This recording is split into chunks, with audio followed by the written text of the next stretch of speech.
boy, did they look like geniuses early on. Jalen Carter did slow down a little bit in the second half of the season, but when you take his year in totality and you just look at grades, pass rush production, however you want to parse it, 89.5 overall grade, 84.6 pass rush grade, one of the most effective interior pass rushers in the NFL last year. It's one of the better rookie seasons for a defensive lineman in recent history. Yeah, and even the slowing down thing, I think perhaps wasn't as precipitous a drop-off as maybe it was being talked about as. I think it's almost from the perspective of he had 2 games in the 90s in his first 3 weeks, and you expected ascent more than anything. Yeah, it's like for the first sort of 4 or 5 weeks of the season, he was grading as the best interior defender in the NFL. Like he was there with Aaron Donald, right? And it's like, did we just find the next Aaron Donald right out of the box for Philadelphia? Relative to that, he slowed down. But even if you look like from week 9 onwards, he still had an overall grade of 73, which was the 3rd best mark among rookies. Number 1, Kobe Turner, he had the second half of the season that looked like the first half of Jalen Carter. And then number 2 was Carl Brooks from Green Bay, who had dramatically fewer snaps. So Watch list, Carl Brooks this year. Yeah. So Carter, I think overall, when you consider the first half was literally as good as any defensive tackle in the NFL, and then the second half was still pretty good. Overall, maybe we leaned a little bit too hard on he's hit a rookie wall, he slowed down. It's where did the Jalen Carter go from the first half of the season? And the totality of that as a rookie year was pretty incredible. Finishes with 599 snaps. I think that was one of the questions too, just like Jordan Davis coming out, was what type of workload could Jalen Carter handle? He had never played more than 403 snaps at Georgia.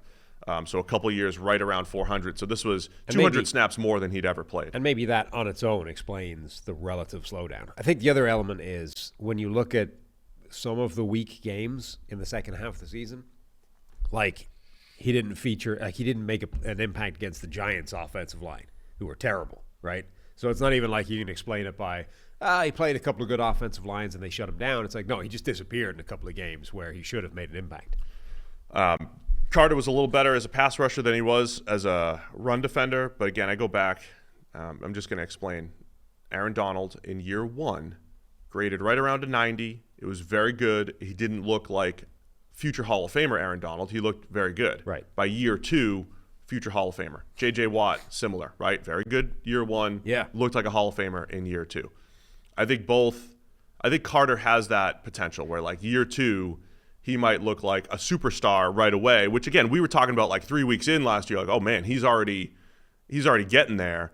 But this is the type of talent that he has and the type of rookie production that he had. I'm not putting Aaron Donald and J.J. Watt comps on him. I'm just saying, I think Jalen Carter has superstar potential here in year 2. It is generally not a position that makes immediate dominant impact. So for him to literally, week 1 was a 90 grade, 8 total pressures, a sack in there, like, and the first sort of 7 weeks of the season, he was as good as anybody. So for him to make that kind of immediate impact at that level, I think comparing anybody to 3-time Defensive Player of the Year winners, J.J. Watt and Aaron Donald, that's an unreasonable bar and an unreasonable expectation. It's like slapping Mahomes comps on anybody. Sorry. But no. But I'm saying like those are 2 of a very few short list of players at that interior position that have made that kind of immediate impact. Carter has put himself in that category as a rookie. Now, obviously, those 2 guys took a huge step forward and went from there, like already really, really good, to the best defender in the NFL for at least a period of 3 years. Can Carter take that kind of step? Total unknown. But at least he's had the kind of rookie impact that those guys had.